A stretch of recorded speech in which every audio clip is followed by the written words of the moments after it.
Hi, my name is Yutao Wu. In this video, I will briefly talk about a historical event called the Willowbrook experiments. I will walk you through what happened in this case, what were the arguments about this event, as well as its impact on public health care. Before we start, let me introduce where the case took place. The Willowbrook State School. Willowbrook State School was a state-funded facility for children with intellectual disabilities, set up in Willowbrook neighborhood on Staten Island in New York City in 1947.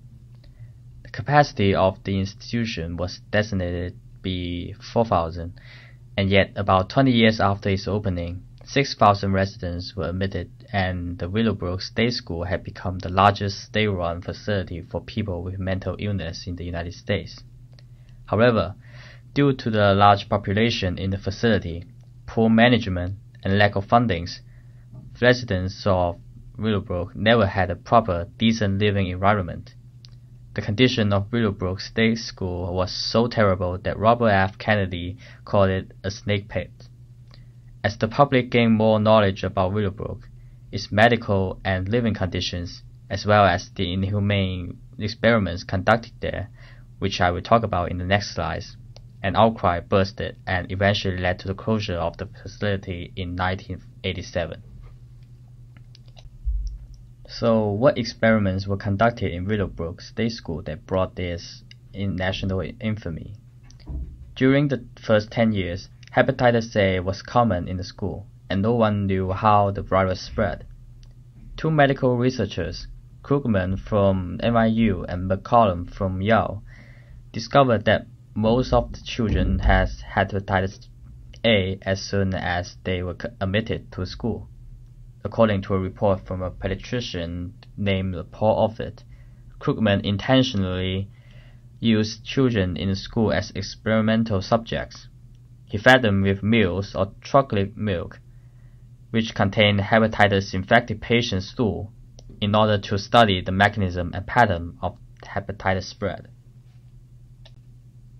The results of this 2 decades-long series of studies were promising. Krugman and McCollum had a better understanding of the differences between serum hepatitis and infectious hepatitis, where the latter one was much more common and transmitted with person to person directly. However, the price was that healthy children were treated as samples.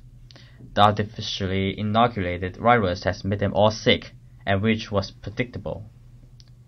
Krugman's defense was that those children would otherwise be infected anyway, and consent had already been obtained from their parents. However, investigations showed that the parents were likely forced to make that so-called consent in order for their children to be admitted to the school. The ethical issue was so serious that the whole study was halted eventually. Debates and lawsuits on Willowbrook studies as well as its operation led to a series of legislative outcomes.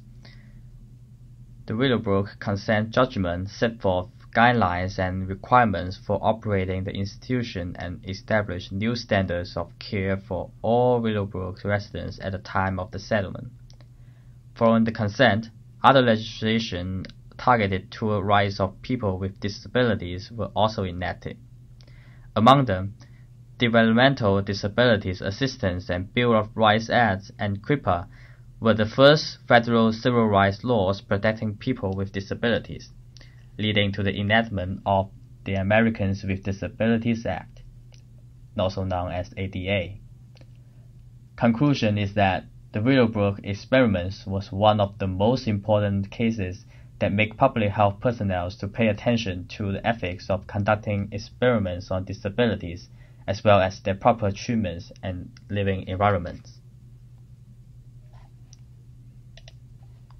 Thank you so much for watching the video.